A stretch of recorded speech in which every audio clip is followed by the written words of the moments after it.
Well, for the final time in the 2025-26 season, we have a game to recap, and unfortunately, for the third straight year, it is coming after a wild card loss. The Pittsburgh Steelers fell 30-6 in the wild card game against the Houston Texans, and we already had an episode this week. It's a monumental episode in this podcast's history, as Mike Tomlin has officially stepped down as the head coach of the Pittsburgh Steelers. So if you haven't yet, make sure you go listen to that episode. But this episode is going to be breaking down the game itself, and we don't imagine it being too long-winded, but it is our due diligence that we have to get this up and just talk about it, because there's a lot of fallout that's going to happen after this game, and I think that even more than we might even think right now.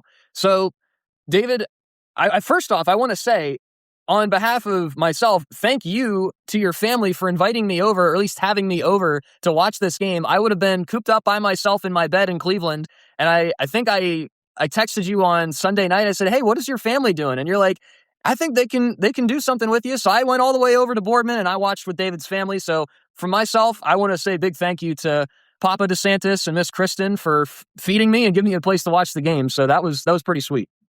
Yeah, that was awesome. I was sad that me and Kaylee couldn't be there, but it was heartwarming. Just like I FaceTimed in a few times. We were talking about the game. It was also kind of celebrating my dad's birthday, because his birthday was like 2 days after that. So that was just super cool. And I'm glad that, obviously, I think the last time I FaceTime was at the end of the first half. So we hadn't lost all hope yet. So it was pretty cool to see everybody.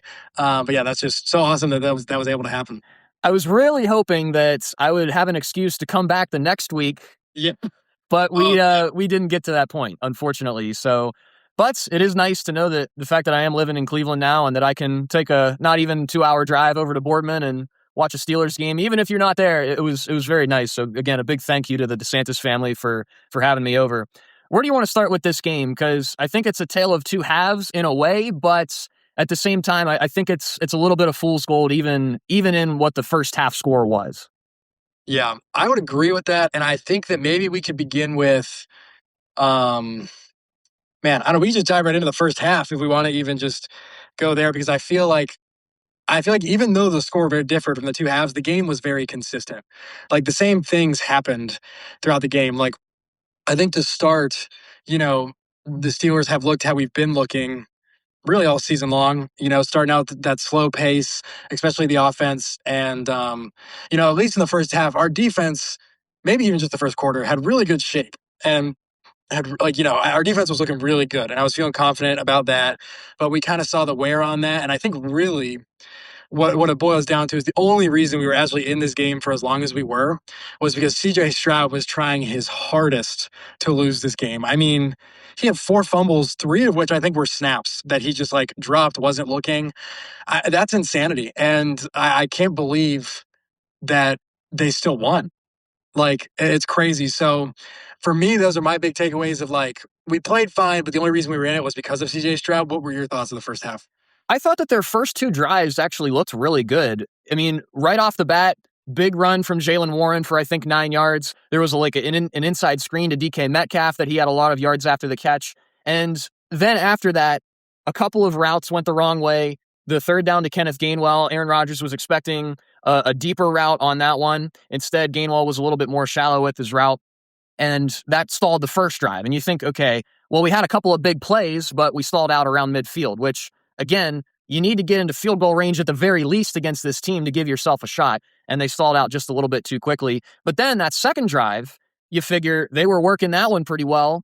And then you throw short of the sticks to Marquez Valdez-Scantling. And that was the one thing that your dad was just harping on the entire time. Third down, we're throwing short of the sticks. Why? And he just couldn't believe it. And every time that there was a third down in mid or long, your dad was just saying, they're just going to throw short of the sticks again, so I don't expect us to get a first down. I don't expect us to do anything with this. And sure enough, he was absolutely right. They throw short of the sticks, and, it's a reception. That's great, but you're not in the position to go for it there. And then from there, it's just fourth down and you punt. So I think even looking down the road, we need to see more sustained drives. We need to see something like that 92-yard touchdown drive that CJ Stroud orchestrated, which we'll talk about in a second. But I think that as far as a philosophy goes with this franchise, especially as we're now in a search for a new head coach and probably will be in a search for a new offensive coordinator, if Arthur Smith goes somewhere, which I think he will based on all the people that are interested in him, we have to find a way to be more consistent offensively and sustain drives. As good as Aaron Rodgers was at times this season, it was just too spotty. And we said it. We would probably take our spotty offense ahead of the Texans' spotty offense in this game. The problem is our spotty offense was way too spotty when we were making plays, and then it just didn't show up the rest of the game. Yeah, I mean, that's absolutely right. And I think that that's a good point. I know my dad was talking to me about this. Like, where did Jalen Warren go? Like, we have that great pop, and he can run the football so well. We've shown that we can do that, and yet I don't know how many touches he had, but he was a non-factor in this game solely because we didn't give the ball to him. Like, he disappeared because of play calling, which I think was a real mistake. Because I think that if we had leveraged him more, maybe we were in it for longer, and maybe we do score some more points, even if they are just field goals. But yeah, I think that it goes back to kind of the offensively speaking.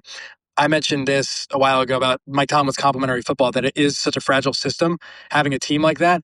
And it is as fragile as DK Metcalf drops one corner route. And the entire game, basically, our offense does really nothing after that. Like, he catches that corner route, we're basically in field goal range. We have all the momentum, and we're good to go. Like, we're doing what we were doing before that. But he drops that pass, and it just bam. DK Metcalf, where'd he go? He disappears. We don't throw him the ball anymore. And you got to give Houston their credit. They're the best defense in the league. And throwing short of the sticks is never going to work, and it never has for us, even when we're playing a normal defense. But when you got the best tackling defense in the league, it's just not going to work. And I don't know, it's funny to me that there's so much interest for Arthur Smith, because our offense obviously has not been good. We haven't scored more than 10 points in the first quarter, all of Arthur Smith's tenure. So that is a little interesting to me, but I think that you're right in the spottiness, especially in the second half for our offense, where the wheels just came off. And I only really accredit 3 points to this offense, because there are other 3 points. I think there was one of the turnovers. I think we maybe got like 20 yards after and then kicked a field goal. So it's like, okay, we made it an easier field goal, but it still probably would have been a field goal. So the offense did nothing. And that, I think, credit to the defense for really keeping in it. Even though Stroud had those rough plays, I can think of one of those plays specifically that was us just blowing it up and stopping a touchdown, TJ Watt, just having a vintage moment. And we just couldn't do anything with it. Like, we couldn't pick up on any of the momentum that our defense was trying to support us, which has been the story of the Steelers' lives the past, especially 5 years, where it's like, the defense is making plays and the offense just can't do anything. And it's just frustrating. It's frustrating when you get in those third downs, like you were saying. I think our average third down was like 11 yards, and we were, I think, 1 for 8, maybe. Like, horrible. And we've been bad at third downs all season long. So, yeah, I agree. I would like to see Arthur Smith go somewhere else, and just, if not, who knows? Maybe with leadership changes, he just opens this offense wide open. But a lot has to be reworked and revamped for this offense to be successful against anybody. I want to make an assertion, and I want to get your opinion on it. Since this was the first home playoff game the Steelers have played since 2017 with actual fans in the stands, how much of the start do you think you can attribute to adrenaline? Because I thought the defense came out hard hitting, flying all over the place, pressuring CJ Stroud. They had that big strip sack with Jack Sawyer, your boy, where Yaya Black got on top of the football. 3 turnovers. That was amazing. And I think a lot of those were the fact that the crowd was behind them, and they only got 3 points behind them off of those turnovers. But as far as it goes, how much do you think the adrenaline played into the fact that we didn't get just blown out in the first half this time around? Oh, I think almost all of it. Like, I think that, Texans coming into an away environment, they've never won a road playoff game. It's cold. And, we haven't had a home playoff game with crowds since 2017. TJ Watt, has barely had a home playoff game with crowds. Cam Hayward, I'm sure, misses it because he had plenty early in his career. And, we were dying for this moment. All of Pittsburgh was dying for this moment. So yeah, coming in, I think it's like you're on cloud 9. Like, you're ready to rock these guys out of the field, and just, yeah, I think a lot of it has to do with momentum and given to the crowd, and those turnovers really kind of keeping the crowd in it. But then, I think that our offense is just you can just see right through it. That once the crowd was it's the same old offense, we can't even score off of 3 turnovers. It's like, all right, even if the defense forces a punt, our offense isn't going to do anything. And then I think the cracks really started to show. And I know we'll get to the drive you were mentioning, but where our defense started to look like how it looked all year, where they could run the ball really well. Woody Marks, who's on my fantasy team, and I'm hopeful that he'll have a good future, hasn't done anything crazy. Had his first 100-yard game, had a touchdown. I mean, he was having the night of his life. And it's like, again, how many times are we going to hear that? Like, Woody Marks, where is he coming from? He's just been mid all year. He had a first 100 career game. Chase Brown was horrendous and then blew up against us. It's like, how many times? Like, it's I said it a lot. Maybe I did with our Mike Tomlin episode, but it's just embarrassing that it's like we're letting these guys that like are fine against other teams just have the day of their lives against us. Well, on top of that, too, Christian Kirk had 144 yards to almost usurp our entire offense's production in this game. He also had a touchdown. He was 8 for 9 on his targets as far as his catches go. He had a couple of massive third down plays that kept drives alive, including that big 92-yard drive. And on that drive specifically, you're talking about C.J. Stroud just trying to hand the ball game away. There was a snap on 2nd and 2 at the very start of that drive that he almost fumbled, and it could have been a safety at that point. Instead, he's able to get the ball away. They convert on 3rd down. And then Woody Marks just walks down the field with the help of Christian Kirk on a couple of throws. And at that point, it's like, okay, there's the first touchdown in this game. Did you for any moment think that we were ever going to score an actual touchdown in this game? Because I frankly didn't. I was thinking what I was thinking kind of the whole game, where I was like, we just need the one defensive play, like the one that's going to put us at the 5-yard line or put us in the end zone. And that's all we need. But I was like, yeah, without our defense getting some big help, it wasn't going to happen. I didn't think so either. And I think that, like, honestly, one of the key factors here, we're talking about how CJ Stroud had a rough game, and he did, but their quarterback made throws and ours didn't. And you could chalk that up to pressure. CJ Stroud was in some pressure too. But I can think of, I think their first touchdown drive, there was I think it was 3rd down. It was like that deep ball. And I think it was to Christian Kirk. And it was a great catch. And I was just like, oh, like I remember thinking in that moment, like that was big. Like that's going to keep them going. And then it was late in the game where it was another big deep ball where Stroud was on the move and just made an amazing throw. And it's like, I remember those plays distinctly. And I can remember seeing highlights of plays where DK Metcalf or somebody had a step and Aaron Rodgers didn't see it or didn't have enough time. And so I think that we didn't make the plays. And even though the Texans struggled a lot, they made a lot of plays. And I also think, kind of my last point of this talking point here is the game plan. Kind of going back to what I was saying with Jaylen Warren. He had like no touches. And it's like that goes back to game plan and Arthur Smith. And I think he failed there. And I also think he failed. Like, look at what we were doing the past few games to succeed. Pat Freiermuth had 2 targets. And without Darnell Washington, like what are we doing? DK Metcalf didn't even have that many targets after that drop. So it's like, who are we throwing the ball to? Why are we throwing to Marquez Valdes-Scantling every play? It's like it just doesn't make sense of like why are we calling these plays? What are we doing? It all just seemed directionless. Well, it seemed backwards, and I think you're right about this. I've got the receiving stats pulled up. DK Metcalf, I think you're right. After that drop, I think he only got the ball thrown his way one more time, and he did not catch it. Marquez Valdes-Scantling had 3 catches on 5 targets for 26 yards, 2 of which were short of the sticks on a 3rd down play.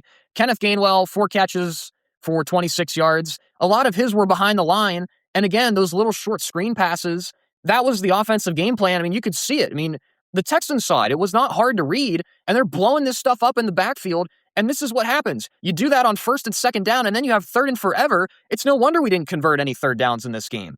And then I look at it too. Adam Thielen had 2 big catches in this game, one for a massive play on a 4th down that kept our drive going that we ended up having to settle for a field goal. That was one of those where it's like, we've had Adam Thielen, and I feel like every time we gave him the ball this season, it was in a big situation and a big play, and he got him a 1st down. We talked about it in that Detroit game where we were feeding Adam Thielen on 3rd down against those zone defenses, and he was picking them apart. Again, same thing with Pat Freiermuth. 1 catch for 18 yards. It was a big catch, but they only threw his way 3 times. You know, why is Freiermuth getting nothing? Calvin Austin, 3 catches for 8 yards. He had 6 targets. Jonnu Smith had 3 targets, only 2 catches for -1 yards. Like, what is this? It doesn't make any sense. And I get it. Perhaps it's part of the game plan, and the protection was not good in this game. But at some point, you got to figure something out. I mean, you can't just keep doing the same thing and just hoping that the Texans were going to mess up on time, because this is the type of defense that's never going to mess up, especially when you give them momentum the way that we did. Right. And I think that you're absolutely right. And that it's like it was setting ourselves up for failure. Like we were calling plays on second down to have tremendously difficult third downs where, you want to throw past the sticks, but when you're playing a pass rush like the Texans, you're not going to have that kind of time. And I think that even outside the pass rush, Jalen Petrie had a heck of a day. I mean, there was a pitch play specifically and one or two other plays where it's like he just knew. Like, and I think we heard that last year, right? Where it was like they're doing the same plays, or we know what they're doing. Like we heard the defense on the mic. It's like that's what that felt like. It felt like we were back in that where the defense was just like, yeah, I mean, we know exactly what they're about to do right now. And I think that, like, talking about the dispersion of targets reminds me of last year with Mike Williams, where it's like, okay, every time, like the way you were talking about Adam Thielen, every time the ball went to Mike Williams, great things happened. And yet the ball never went to Mike Williams. And so it's like, okay, now I'd have to go back because I don't really remember before Arthur Smith came in, though our offenses were inept with Matt Canada, I don't know how our target dispersion looked. But in these 2 years with Arthur Smith, targets have been horrible. And like, again, he's not the one throwing the ball, but he's the only consistent person in this offense that's had 4 different starting quarterbacks while he's been there. So you got to wonder, like, there was a complaint when he was in Atlanta, with Kyle Pitts, and Kyle Pitts exploded a few games this year. Drake London's been doing really good. And so I think that this is an Arthur Smith thing where it's just like he doesn't know how to use his guys. Right. Like Jonnu Smith is probably your third best tight end, and yet he probably has more targets than both Darnell Washington, and I know he's got more targets than Pat Freiermuth this season, when you're probably your best weapon in the tight end room goes down with a broken arm. What do? You go to Pat Freiermuth, who's starved for having the football in his hand. I mean, even he came out after the game and said, yeah, I was disappointed this season that I didn't have the football in my hands, but I credit myself that I didn't make it about me and that, I'm a team player, which I believe. But at the same time, like, why are we paying him so much money for him to get 3 targets and 1 catch in a playoff game, Right. And I almost like, I feel like I think this might have gone to a little bit of Mike Tomlin in his later years too. Because I think we would see it a little bit before that. But there's 2 kind of mentalities when players make mistakes. There's the mentality of like you go right back to them, or the mentality of where it's like they're not seeing the field or whatever. I'm a huge proponent of you go right back to them. Taking them off the field, I think, does nothing but hurts them, makes them worse, and then you're out a star player. And I just wonder if like we do that where it's like we don't target DK Metcalf anymore because he has a drop. And I wonder because I feel like in the first game, I mean, our passing offense was really good, and Freiermuth felt pretty prevalent in that. And then I remember in week 2 against Seattle, it was a 60-yard bomb that was right in Freiermuth's hands, and he just drops it. And I feel like it was silence after that throughout like basically the rest of the season where he barely showed up anymore. And so I just wonder if like that's just how Arthur Smith thinks, where it's just like I can't like, okay, this guy made a mistake, I'm not going there anymore. And that's just like I don't like that, and I don't think it's helpful. And so yeah, I don't know what his future holds with us, but I do hope that he is also on the way out of this coaching staff. I mean, for as much interest as he's getting for a head coaching role, like, there's no way he comes back, right? I would hope not. And it seems that if he wants to come back, he will, because Arthur Smith, or no, sorry, Rooney came out in a press conference. Now, I was in our last episode, I was saying how I wonder how the conversation went. Rooney made it clear to everybody that he was fully intent on wanting Mike Tomlin back, wanting him back for another year, which scares me. And it was Mike Tomlin's decision to go. So I'm like, man, I don't really know if this guy would ever fire anybody ever. And so I think that unless he gets an offer from the Titans, which I'm praying he does, I would assume he'd be back. Because I mean, could you imagine Rooney firing anybody? No, he's sitting on his hands, and that press conference was really interesting. I made sure that I listened to that, and I think he just tipped his hand. And it makes me really worried because if he didn't have the opportunity, well, I guess if Tomlin didn't leave, he was going to keep him around, and sure, maybe, yeah, I can't forecast what would have happened if Tomlin stayed, but I'm almost thinking even more too. It's like Rooney is still that Palpatine figure. He's still like the big problem. Like, I think Mike Tomlin was a problem, yes, but I think perhaps even more so, I think Rooney might even be a bigger problem because his standard is just being competitive every year. His standard isn't even, let's win a wild card game. His standard isn't, let's win a Super Bowl. Let's be the first to 7 Super Bowls. His standard is, let's just be competitive and have a shot at a playoff game every year, which I think in this game, we didn't really talk about how the game ended because it was out like a whimper. They lost 30-6 in this game, and I think I said it was more indicative of how the game actually felt than what the score was in the fourth quarter, because it was still 7-6 in the fourth quarter, and you're like, we just need anything to go our way. and nothing did. And then by the time it's over, it's like, yeah, 30-6 looks about how the game actually felt. Yeah, I agree. And I think that, once CJ Stroud kind of locked in and just stopped making turnovers, the Texans offense looked great. They could run the ball, they could kind of do what we wanted to. Our defenses didn't necessarily look like bad, but it just, wasn't good enough. And then, yeah, I mean, we had two horrendous turnovers. I remember, I think at this point it was only 10-6. Aaron Rodgers, under duress, fumbles the ball. They pick it up, go for a touchdown. And that was kind of like, when he picked it up, I was like, okay, fall down. I was like, if he fell down, I'm like, we still have a chance. But when he took it back, I was like, that's it. We can't overcome that. And that's something that Mike Tomlin has been quoted as saying, where it's like, we can't overcome the splash plays. Either we get them or they do. And they got two. And this was a garbage pick six, but it could be Aaron Rodgers' last pass in the NFL.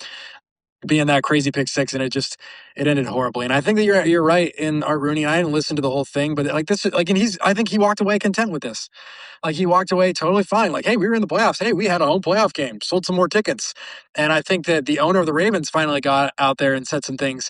And I would feel way more comfortable in the hands of the owner of the Ravens after things he said than what Art Rooney said. I'm a little worried about this coaching hiring because of Art Rooney. But there was a really funny quote, just kind of. They asked the owner of the Ravens if they would take Mike Tomlin, and he was like, only if they got John Harbaugh. And then he was like, nah. He was like, no, we probably wouldn't take Mike Tomlin because I didn't like him beating his chest and doing that kiss after we missed a kick and let them into the playoffs. And I just thought that was like hilarious because like that is what happened. Like, he's celebrating this win, but it literally is the Ravens. Like, yeah, we just shanked a kick. Like, you're welcome. And yeah, I think that we showed the kind of team we were this playoff game, and we had a lot of crazy things happen this season, like we have, that it got us some wins, but this is who we were, and we showed it prime time in a wild card home game. It just took a little bit more time for our true colors to show, and I think the score was what kind of kept it from actually happening. But again, this game just never seemed close because we never at any time thought that we could actually go down and score. We had 2 trips to the red zone, and we came up without a touchdown in both of those times. You can't do that against a stout defense like the Texans. And back to one of your earliest points, I think we definitely underestimated what the Texans defense really is. That's a hard-hitting, well-coached, well-oiled machine. And I think part of that was I just haven't watched enough Texans games this season to really have seen that firsthand. I think if I had, I probably would have had a different prediction for the way that this game goes. Because again, in hindsight, if you look back at the Browns defense and the way that we played against them, this Texans defense is everything the Browns defense is and more. So I don't know if I had seen the Texans defense in any respect before this game, I probably would have said, no, there's no shot. And again, basing what I saw off the Browns defense, this Texans defense could just carry them to the promised land, honestly. Yeah, they really could, and I think that you're right. They were a lot better, even though, like, I was hearing all the talk about them, and like I'm living in Jacksonville, everyone knows the Texans, and they were talking about just how amazing their defense was, So I was like, okay, yeah, and I like D'Amico Ryan, so it makes sense. They probably do have a really good defense, but yeah, seeing them, like, they don't miss tackles. They're just there. Nobody really gets open. Pressure's there really quickly. Like, there's no cracks in this defense, and so I don't think that. Yeah, we really stood a chance, and it'll be interesting to see where they'll go, kind of looking down the future. But yeah, there was another point I was going to make there. I think it was about us, but I can't remember what I was going to say. But yeah. Well, with that, I think we've covered everything that we need to cover in the game. We'll obviously have more talks as far as the offseason goes. We don't necessarily want to jump the gun too quickly on that. But as we did last year around this time after we broke down the Ravens loss, why don't we predict what's going to happen in the rest of the playoffs? Because I think that it's a wide open field, but I think there probably are a couple of teams that have a little bit of an edge. Now, our predictions are over for the season. We are now in the 2 seasons that we have had our predictions tracked. We are 1-1. I won this year. I ended 9-9, including our playoff game. David ended 8-10. So right around 500. David won last year, and that was because of my incompetence picking us to beat the Chiefs on Christmas Day. So I'll never live that one down. But we're 1-1 in our 2 years of tracking our predictions. These playoff predictions won't go for anything, but at least it'll maybe give us some bragging rights if we pick a good Super Bowl winner or something like that. So you want to walk through this playoff picture and kind of get our predictions here, David? Yeah, absolutely. All right. First game, we've got the Broncos making their first big appearance as the number 1 seed against the Buffalo Bills, who took down your Jacksonville Jaguars. How was the office the day after they lost? Oh, it was rough. It wasn't even like it was very different because they played so well and they had such a good season. Everybody was just sad because they knew they could win. They knew, yeah, the Bills were a good team, but I think it was just sad of like we really could have been something, and they really played a really good game, and so yeah, everyone was just so bummed. That stinks. That stinks. I'm going to kick us off here. I really do think that the Bills have some type of magic this season. Now, it's interesting, though, because I think Josh Allen is banged up to all get out, especially after that Jags game. So he might be a shell of himself, and the Broncos are one of those really good defenses. I'm still going to take the Bills, though. I think that even though they're not the same Bills team, I think they find a way to win this one, and I think they get back to the championship game.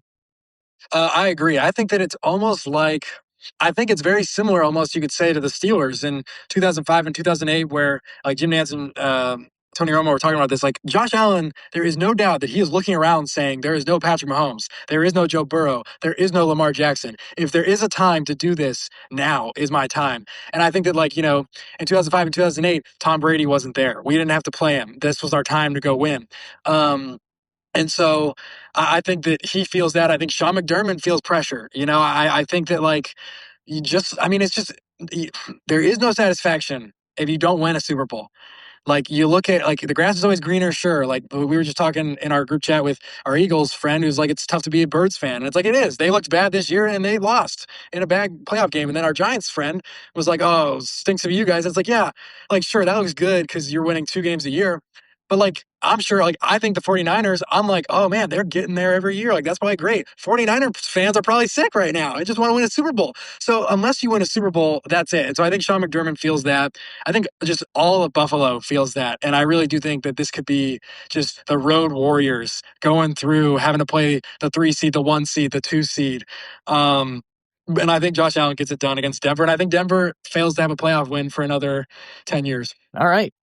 Well, now our Texans are going to play the New England Patriots, and this one's interesting because, again, we just saw what the Texans defense did, but I think that the Drake May offense with the Patriots is eons better than the offense that we have in Pittsburgh, and I think that they're a much more well-coached team. They're not a seasoned team as far as the playoffs go because they kind of revamped everything ever since Brady and Belichick left, but this one I think is going to be close.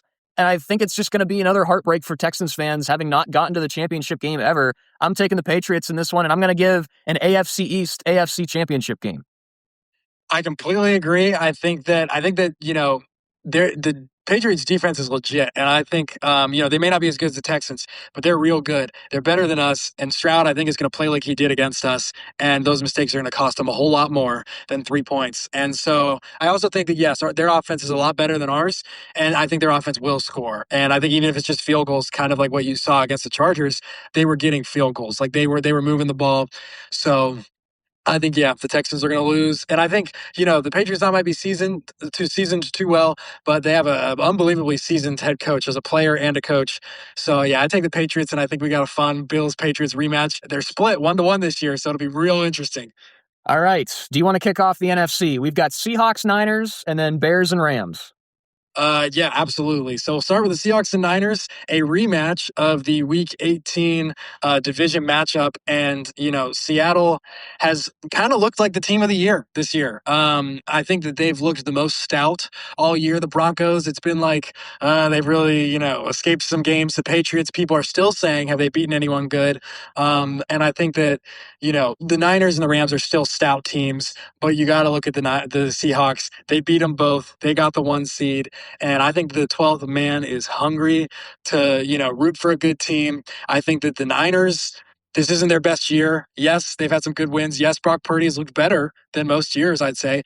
But they're banged up too. So I don't think that they're going to be able to surmount this Seattle team. And I do think Sam Darnold is finally going to beat the demons that he's been seeing since he was in New York against, I don't know, who was it, the Patriots? And then he obviously saw them again last year against the Rams. I think he's going to beat them. I think he's ready to go. And this team is legit, and they're going to beat the Niners. And now we have parity because I'm taking the 49ers to walk into Lumen Field and beat the Seahawks. I, for some reason, just think the 49ers are a team of destiny. And because for this reason, they've lost literally everybody on their team. Offensively, defensively, doesn't matter. They've found ways to win somehow. And Christian McCaffrey's a big reason why. I know the Seahawks defense stifled them in that Week 18 game. I don't care. I'm taking the Niners, and I have a weird feeling that something crazy is going to happen with them this season. So we have a little bit of difference there. Now let's go to the Rams and the Bears. Yeah, so the Rams and Bears, we'll see it. Hey, I'll say this. I do think it's going to be a close game, and I think that Kyle Shanahan might just be the best coach just ever since he's been a head coach. He's just made these teams insane, like you've said, against banged up teams. So he just hasn't been able to capture that Lombardi. So we'll see what happens. I still think Seattle, but going into the Bears and the Rams, both teams coming out of an insanely close game that they both could have easily won and easily lost. You've got a home game. I don't think the Rams we've seen with Stafford, they don't seem to be affected by cold weather. They look like they still play their ball well. But the Bears, you're talking about the 49ers like the team of destiny this year. I see the Bears almost as this team of destiny first year. Ben Johnson, just spunky, making things happen, doing things like making plays that shouldn't work, but they do. And yeah, this defense for the Bears is surely a bend don't break defense, but they're heavy on turnovers. Man, I don't know. I think that it's tough. The Rams have gotten to the divisional round. They got there last year. They're here again. But I'm going to go with the Bears. I like the Bears, what they got going on. And again, kind of like I was saying with the crowds in Seattle, even more so with the Bears. Like Chicago is just like ready to go, especially after this win against Green Bay when it looked like they were going to lose. Like this crowd is going to be insane against the Rams. And I think that you've got an offense that relies heavily on what's the word I'm looking for?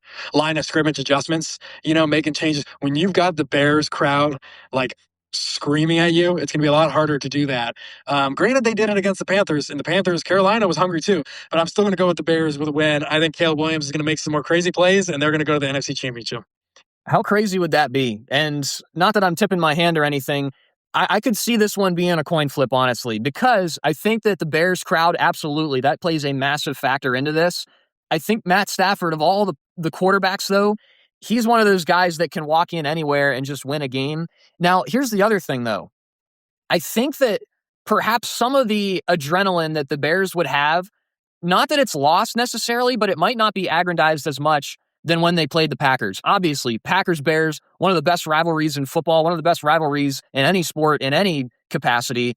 I don't know if they can channel that same type of adrenaline again for this Rams team. Now, I will say, too, Matt Stafford has had some turnover problems late in the season. And again, with an opportunistic Bears defense, they're the type of team that'll turn you over very quickly. So, again, this one's kind of a coin flip for me. I want the Bears to win. That is my wants. Everything within me wants the Bears to win. If I had to pick, for Logan, that's right. If I had to pick a Super Bowl, I would take Bills and Bears. Oh man, this one's tough. It's just a matter if the Magic's going to run out or not. That's really what it comes down to, I think. Yeah, and man, they've had a lot of magic this year, so it's hard to say because normally in the playoffs, that's when it does run out. I'm taking Pope Leo's blessing on the Bears. Send the Bears to the NFC Championship. You've got them against the Seahawks. I've got them against the Niners. I'll take my prediction here first. Oh, man. We saw a classic game between these two teams in Week 17. And, man, I think the difference is this is two teams that are relying on magic.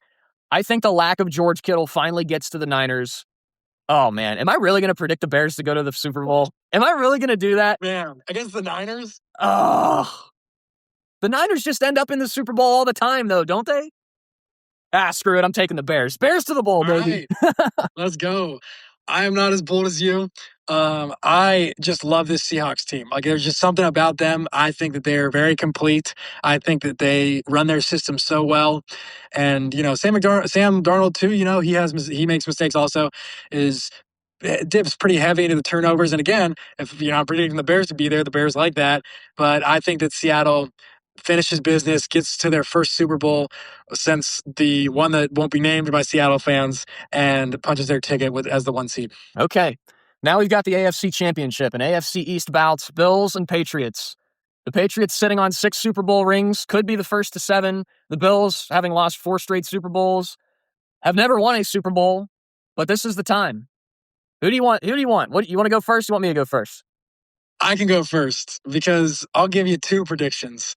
Give me the Road Warrior Josh Allen Bills to upset the Patriots in New England and then to take it all the way home, right into the sunset, beating Seattle in the Super Bowl, getting their first ever ring. Josh Allen getting his MVP from last year, telling everybody, yeah, I'm the real deal. I'm not just Patrick Mahomes' little brother.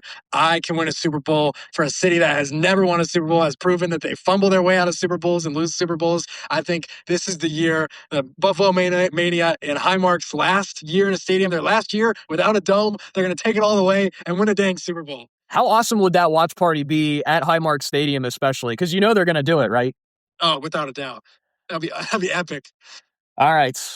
Here's the thing. I have this notion, and I alluded to it. I think that the Bills' magic runs out, and I think the first order has returned. I think that the Patriots get back to where they are. The ashes of the empire have come back in a new form. Mike Vrabel and the new soon-to-be MVP Drake May. It's the new Belichick and Brady, and I have a terrible feeling that for as long as the Steelers have muddied around, have floundered around, doing nothing in the playoffs for 7 straight times, 9 straight years, in the entire time that it took them to get things figured out, the Patriots are going to go back to the Super Bowl and they're going to rip the hearts out of everybody in America, including Chicago, and they will be the first to 7 Super Bowls. Man, so you predict a Chicago or New England rematch too, which is crazy. Doesn't that show you, like, Robert Kraft, not saying anything about him as a person, but just what an owner. And like you could just from the get-go, before he even was the owner, he had that hunger to just win. And it's because, he was a New England fan and his team had won nothing. And he was like, I want this team to win. And he has an incredible story of how he became the owner of New England because he wasn't in sports before that. And it's amazing, be cool to look into it. But looking at our owner, he's just sitting on his thumbs. And you got Robert Kraft. Meanwhile, yeah, you're right. Since we've had a last playoff win, they have won another Super Bowl, completely rebuilded, gotten a new coach who's amazing, a new quarterback who could be, the next guy, the next big thing. And it's like, where are we? We finally let go of our coach. Or no, we didn't. We didn't. He walked away. We've done nothing. It's embarrassing. And it's like, yeah, I'm going to root against the Niners and the Patriots because they have 5 rings, or the Patriots have 6 rings. But like, how many times are I going to be like, okay, you know what? No, I'm not going to root against them anymore because they deserve it and we don't. And we haven't been defending it either. Like, we're not defending it. We're not doing anything. At least, before we had 6 rings, like Bill Cowher got us to a Super Bowl and we lost. And it's like, we were getting there. We were doing something. It's like, we haven't done anything. So it's like, if the Niners win, so be it. If the Patriots win, whatever. Tom Brady has 7 rings anyway, so it's like, who cares? I can't bring myself to even root for the Niners or the Patriots because of that very reason. I mean, that's the whole thing. I looked at this playoff field before things happen, and I'm like, this is one of the most interesting playoff fields because I don't have a lot of ill favor towards any of these teams. But the problem is, we come to this divisional round, and the 2 teams that I absolutely cannot see win a Super Bowl are still sitting right there. It's the Patriots and the Niners. Those are the 2 teams absolutely cannot have win a Super Bowl. I wouldn't exactly want to see the Broncos win. I don't think Bo Nix is very good, and I would not like to see him win something that quickly. I don't exactly want the Seahawks or the Rams to win either. I would be completely fine with the Bears, Bills, and Texans winning the Super Bowl. I'm predicting the Bears to get there. I'm predicting the Bills to not quite get there, but ultimately I'm predicting the evil empire to come back and just win it. Yeah, and it's such a good comparison of the first order because literally their jerseys have changed. They've completely, revamped and they're ready to go. But yeah, I completely agree. Like, honestly, I'm like anybody but the Niners and the Patriots because like the Rams, it's like I love Sean McVay and there's a couple coaching candidates there that I love both of them. So I'm like, yeah, go win and then come to us. And so yeah, and the Rams only have 2 rings, so that'd be great. The Bears obviously only have 1. I'd love it to see them win. The Seahawks, I'd be totally happy with them. I like Sam Darnold. I like his turnaround, and I'd be happy for him to get one. I normally am not a huge fan of Josh Allen, but I would love to see Josh Allen go earn this one without a home game. The Broncos, I feel fine about them. I agree. Bo Nix has looked super sus. I don't know how I feel about Sean Payton. Like, he's a guy, you can't doubt he's a great head coach. So I'd be fine if they won. And then, am I missing anyone? The Texans? Oh, I'd be overjoyed, honestly, if the Texans won. The Ohio State quarterback, the number 1 defense. I love D'Amico Ryans. First time they're getting there. First time they're getting the AFC Championship. That'd be super cool. So yeah, anybody with those 2 teams, I'm a total piece. But if there's anything I've seen since 2017 is the team that I want to win does not win. So we'll see. That's exactly why I'm predicting what I'm predicting. And a big upset with the Niners and the Seahawks in that one game, but that's just kind of what I'm going with. I'm seasoned enough to know what I want usually doesn't happen. So, I'm just living vicariously through that notion. So Yeah. Well, you're a smart man. When it comes to the playoffs, I always go with my gut and what I want, and it never happens. So you're a very smart man for predicting the way you are.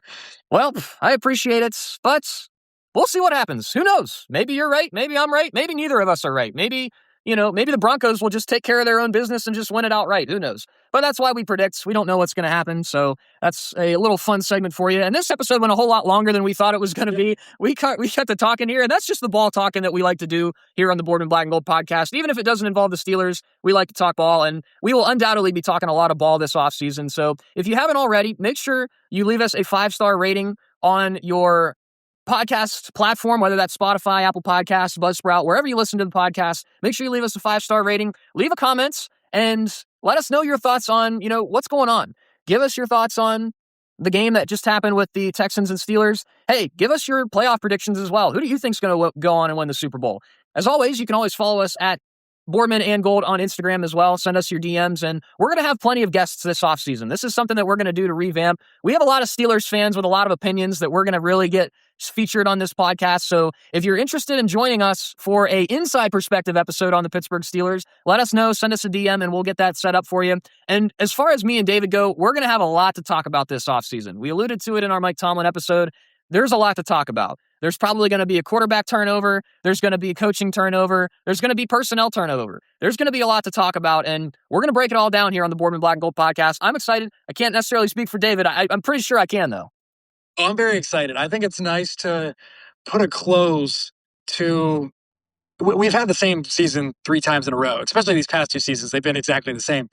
So it's nice to put a close on it and be like, this one's going to be different. This one's going to be different. It'll be nice to get some, I like the idea of these inside perspectives, because we have fans with very different opinions that are all Steelers boys. So I'm very interested and just excited to really open up this new chapter. That excitement could quickly turn to fear based off who we hire. There was one person in particular that if we hire, I'll be very, very upset. But it's just, it's all excitement right now. We can sit in it, and hopefully that keeps building. Hopefully it does. And as always, Boardman Black and Gold is sponsored by Zecca Enterprises, crafting furniture solutions in northwestern Pennsylvania. You can call 919-406-4679 to turn your furniture problems into furniture solutions. A big thank you to all of our listeners who have stuck with us through this 3rd season of covering Steelers football here on the Boardman Black and Gold podcast. This week has been our biggest week in this podcast's history. I'm just looking at the numbers each and every day. Tons of people are going back and listening to old episodes. We've had a lot of listens on our last couple episodes. Again, make sure you go back and listen to our Mike Tomlin episode that we recorded a couple days ago.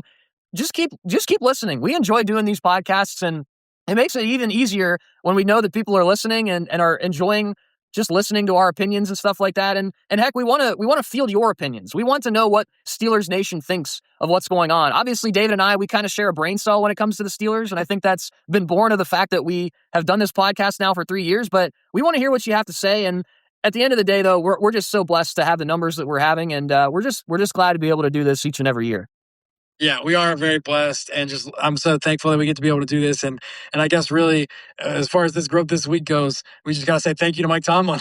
Mike Tomlin ramping up our numbers here on the podcast. So as much as things are, at least a little bit somber in Pittsburgh with the moving on from a historic head coach, an iconic head coach, a head coach that we've had for the entirety of our conscious lifetimes, it's a sad time in ways, but again, it is a new chapter, and we're excited to dive into that chapter together. So again, big thank you to all of our listeners all around the world on every single continent, and I think in 21 different countries. It's amazing just to see what we've got going on. And again, a massive thank you from myself and David. And with that, we will sign off on this episode of Boardman Black and Gold. We will have a drum beat for this offseason, so make sure you look forward to the next episode that we will have in due time. Thanks as always for listening to Boardman Black and Gold. We will see you next time. Not after Here We Go Steelers win, but hopefully after maybe a Bills Mafia win or a Bear Down win, something like that. Let's go Bears. Let's go Bills. Let's go Texans. Anybody but the Patriots. That's all I ask for. Let's go. Thanks for listening, and we will see you next time.